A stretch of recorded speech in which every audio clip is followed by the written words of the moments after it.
30 août 1967. Après 11 jours de traversée, le Frederico C, bateau de croisière en provenance de Cannes, accoste à Port Everglades, sur la côte de Floride.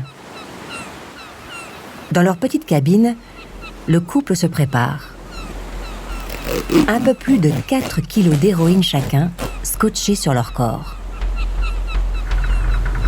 Au pied de la passerelle, 2 agents des douanes passent en revue tous les passagers. La jeune femme passe, rien à déclarer. L'homme qui la suit est suspect. La quarantaine, crâne légèrement dégarni. Il marche d'un pas assuré, mais sa carrure le trahit. Son dos est faussement bossu. Arrivé au niveau des douaniers, il panique et se met à courir à toute allure en direction du quai. Trop tard. 4 hommes armés le plaquent au sol.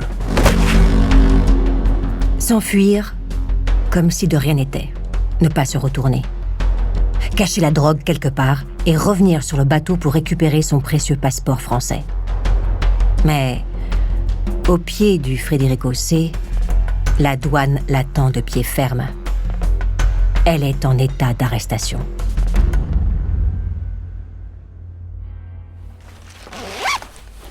C'est la plus grosse prise sur le territoire américain. Une dizaine de kilos d'héroïne, valeur estimée 9 millions de dollars. L'homme appréhendé est un Suisse, déjà connu des services de police. Sa compagne, une certaine Paulette Fallet, n'a pas de casier judiciaire. Mais ses empreintes digitales trahissent sa véritable identité. C'est Josette Bauer, recherchée depuis 3 ans par Interpol.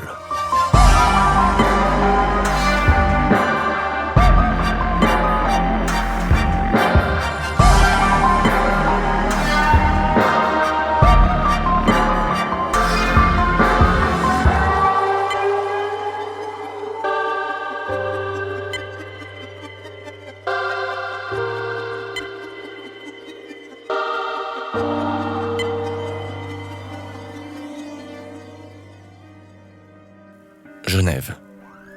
Nuit du 9 novembre 1959. Les agents de police s'attroupent au numéro 47 de la rue de Lyon. 30 minutes plus tôt, ils ont été appelés par les voisins, alertés par le bruit d'un coup de feu. Sur le palier de la maison, à quelques mètres seulement de la porte d'entrée, un homme gît face contre le gravier. C'est le propriétaire des lieux, Leo Geyser, un riche industriel qui dirige sa société, la Mechanics. Il y a beaucoup de sang. Monsieur Geyser a été battu. Personne n'a vu la scène. Autour de son corps, peu d'indices. Une montre bracelet, un pistolet d'alarme, une lampe de poche, et un peu plus loin, une matraque artisanale. Un manche de bois garni de clous et lesté de plomb. C'est tout. C'est peu pour une enquête. Richard Bauer, 25 ans. Un homme sans charisme, replace ses larges lunettes sur son nez. Sans elles, il ne voit pas à 2 mètres. Il rentre chez lui, au 8 avenue Antoinette, dans la commune de Verrier. La Villa Pincha, c'est là qu'il vit avec sa jeune épouse, Josette, 21 ans. Sa chemise est tachée de sang. Il reste impassible. Ce n'est pas un émotif. Josette n'est pas à la maison. Elle s'enivre encore dans l'une des nombreuses boîtes de nuit de Suisse. Dans la bagarre qui l'opposait à son beau-père, Richard a reçu un coup à l'œil. Sa paupière est toute violacée. Vers 3 heures du matin, sa soirée terminée, Josette rentre à la Villa Pincha. Son mari est dans la salle de bain. Il nettoie ses blessures. Le jeune homme lève les yeux vers sa femme d'une voix monotone. Il souffle simplement « Je me suis battu avec ton père, nous avions besoin d'argent. C'est fait. » Dès le lendemain, les sordides détails du crime sortent dans la presse. Sur les lieux du drame, aucune trace d'effraction, aucun vol. Leo Geyser n'a pas été victime d'un crime crapuleux. Son visage a été défiguré par une large entaille. Le quinquagénaire a reçu près de 7 coups de poignard, des coups puissants. Son agresseur lui en voulait personnellement.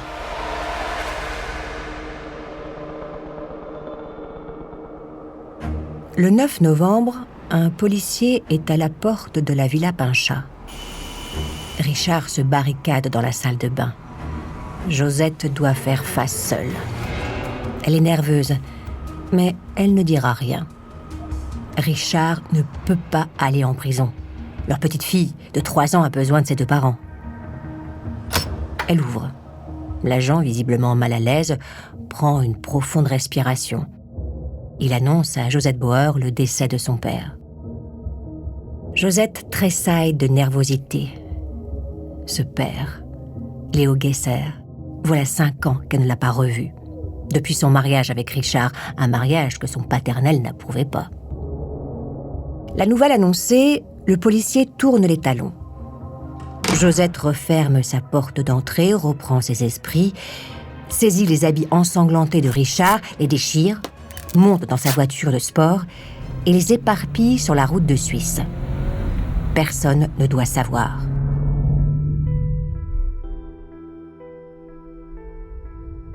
Le jour des funérailles, Richard Bauer se charge de l'oraison funèbre. Un hommage déchirant, qu'il termine en promettant une récompense généreuse à quiconque fera avancer l'enquête. Une enquête bien compliquée en vérité. Depuis que son père est mort, Josette a hérité de toute sa fortune. Une assurance vie de 18 000 francs, plusieurs milliers de francs en cash, la propriété du 47 rue de Lyon et les rênes de l'entreprise, qu'elle confie immédiatement à son mari. Richard est fou amoureux de sa femme, prêt à tout lui céder, quitte à dilapider l'héritage de la famille Bauer et à s'endetter. Cette vie, Josette la rêve depuis toute petite. Elle a épousé Richard pour son argent.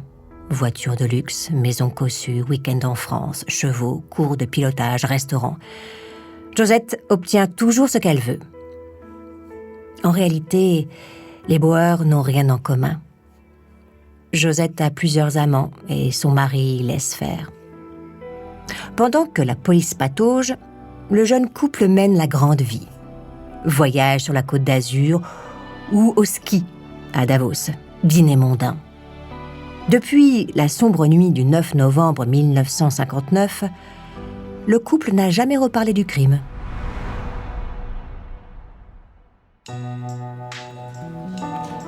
Un an et demi passe et les enquêteurs piétinent.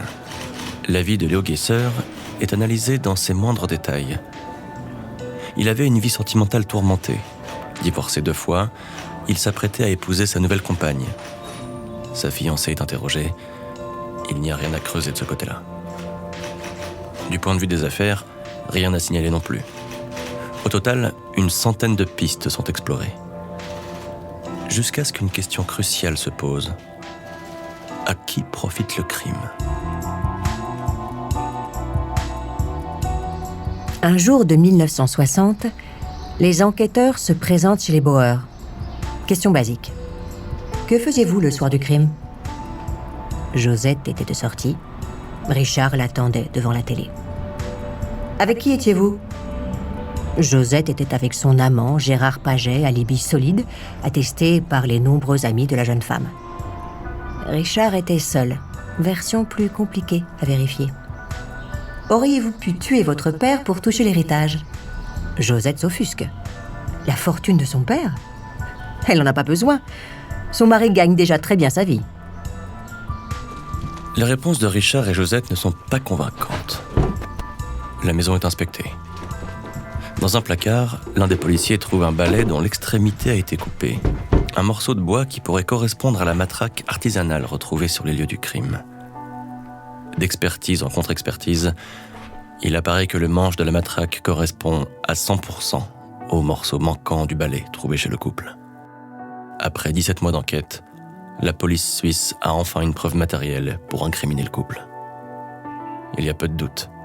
Sans alibi, Richard est forcément coupable. Mais Josette est-elle complice ? Avant de continuer cet épisode, nous voulions vous remercier pour votre écoute. Si vous voulez continuer de nous soutenir, abonnez-vous à la chaîne Bababam Plus sur Apple Podcasts. Cela vous permettra une écoute en avant-première et sans interruption. Ou bien écoutez ce message de notre partenaire, sans qui ce podcast ne pourrait exister. Ne partez pas, on se retrouve tout de suite.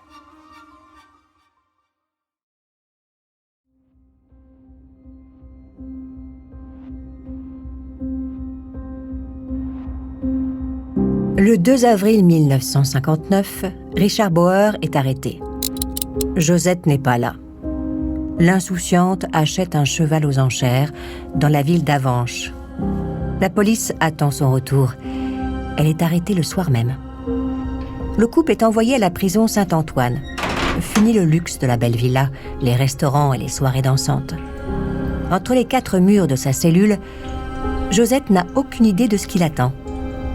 Elle n'a accès ni à la presse, ni à un avocat. Les journaux s'emballent. L'opinion publique est sous le choc. Les Bauer sont présentés comme un couple diabolique d'enfants gâtés, des riches de la haute, prêts à tuer pour de l'argent. La presse s'en prend particulièrement à Josette, décrite comme une femme envoûtante, manipulatrice et capricieuse. À Saint-Antoine, Richard Bauer avoue son crime rapidement devant les enquêteurs. Il a tué son beau-père parce qu'il avait besoin d'argent. De l'argent pour maintenir le niveau de vie de sa femme. Mais il le jure, il a agi seul. Josette n'en savait rien. La jeune femme nie en bloc.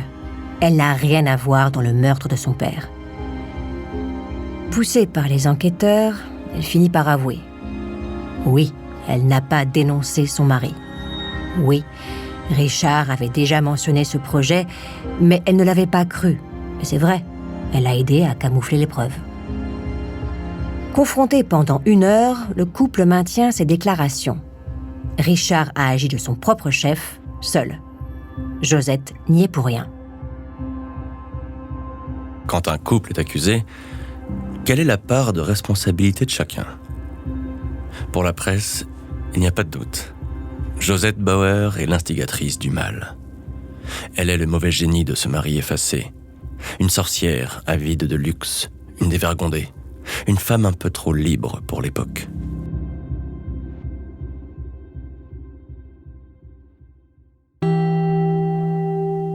Richard et Josette se rencontrent en juillet 1953.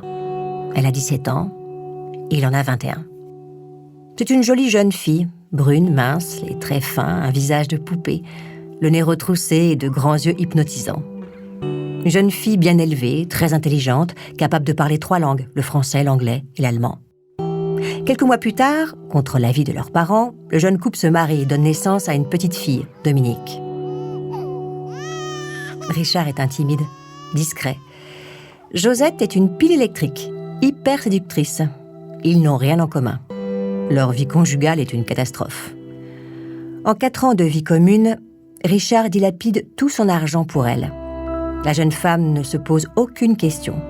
Peu lui importe d'où vient l'argent, tant qu'il y en a. Richard, à court de monnaie, emprunte à gauche, à droite. Il s'endette. Il s'accroche, hypothèque la maison. Il n'a qu'une obsession, satisfaire sa femme. Il le sait. Sans argent, plus de Josette. Elle trouve son plaisir dans les bras d'autres hommes. Alors, il bâtit son plan. Tuer Léo Guesser pour récupérer l'héritage. Josette lui rit au nez. Mais il est sûr de lui, se rend à Marseille pour acheter un revolver et un poignard de parachutiste. Pendant ce temps, Josette batifole avec l'un de ses amants.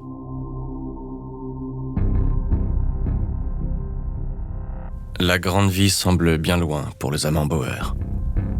Dans l'attente du procès, placée en détention préventive à Saint-Antoine, Josette sombre dans la dépression. Le 1er avril 1959, Josette Bauer tente de se pendre au barreau de sa cellule avec ses draps. Heureusement, une gardienne arrive juste à temps pour l'en empêcher. Au vu de son état psychique, la jeune fille de 22 ans est envoyée dans une clinique psychiatrique jusqu'à l'ouverture du procès, le 10 octobre 1961. Devant le palais de justice, la foule gronde. Elle est la femme la plus détestée de Genève. Josette marche, la tête haute derrière son mari. Richard, lui, est prostré. Sous ses épaisses lunettes, il semble absent. Elle est amaigrie, pâle. Difficile d'imaginer que 3 ans plus tôt, ce couple conduisait les plus belles voitures dans les plus beaux endroits. Depuis, ils ont passé près de 900 jours en prison. Josette est hors du temps, complètement shootée par les antidépresseurs. Le public lui crie sa haine, demande la peine de mort. Ahurie, elle s'assoit sur le banc des accusés. Dans sa tête, elle se le répète en boucle, elle n'a rien à se reprocher. Elle est innocente. C'est un procès hors norme, attendu par toute la Suisse. Les Bauer sont une énigme. À eux deux, ils représentent tout ce que la société genevoise déteste. Des gens avides d'argent, des bourgeois, des oisifs, des paresseux. Dans la presse, Josette est comparée à une sorcière. C'est une traînée. Qui plus est, mère de famille. Quelle honte! Le portrait de Richard est plus complaisant. Il semble trop bon pour avoir agi seul. Richard Bauer est accusé de crime avec préméditation. Il l'assume. En revanche, face à la cour, Josette Bauer est présentée non comme complice, mais comme co-auteur du crime, ce qu'elle nie farouchement. À la barre, la vie frivole de Josette est déballée. On évoque ses sorties, ses amants, ses activités un peu trop bling-bling. Elle baisse la tête. La salle guette tous ses faits et gestes. Quoi qu'elle dise, quoi qu'elle fasse, elle entend les murmures réprobateurs du public. C'est son procès à elle. Au-delà de l'assassinat de son père, on lui reproche son goût pour la luxure. Face au jury, 11 hommes et une femme, le procureur général, M. Egger, demande à ce que les accusés soient déclarés coupables à parts égales. Après un procès de 3 jours, tous les témoins ont défilé à la barre. Ils ont raconté les dépenses colossales du couple et la légèreté de madame. Différents experts psychiatres ont rendu leurs conclusions. Richard souffre d'une paralysie émotive. Josette est névrosée depuis l'enfance, causée par le manque d'affection de ses parents. Le jury va pouvoir rendre sa décision. 4 heures de délibération plus tard, Josette et Richard sont tous les deux reconnus coupables de l'assassinat de Léo Gesser. Il prend 15 ans de prison. Elle est condamnée à 8 années derrière les barreaux. Elle s'effondre. Elle ne s'y attendait pas. Son avocat ne l'avait pas préparée. C'est un choc pour la jeune fille de 23 ans. 8 ans? C'est une éternité à cet âge-là. 3 jours plus tard, la mère de Richard meurt d'une crise cardiaque. Au même moment, de retour dans sa prison, Josette tente une seconde fois de se suicider. Elle est sauvée à temps, de nouveau internée dans une clinique psychiatrique. Josette Bauer multiplie les recours pour prouver son innocence. Tous sont rejetés. Rebelle et obstinée, elle n'a plus qu'une idée en tête, retrouver sa liberté.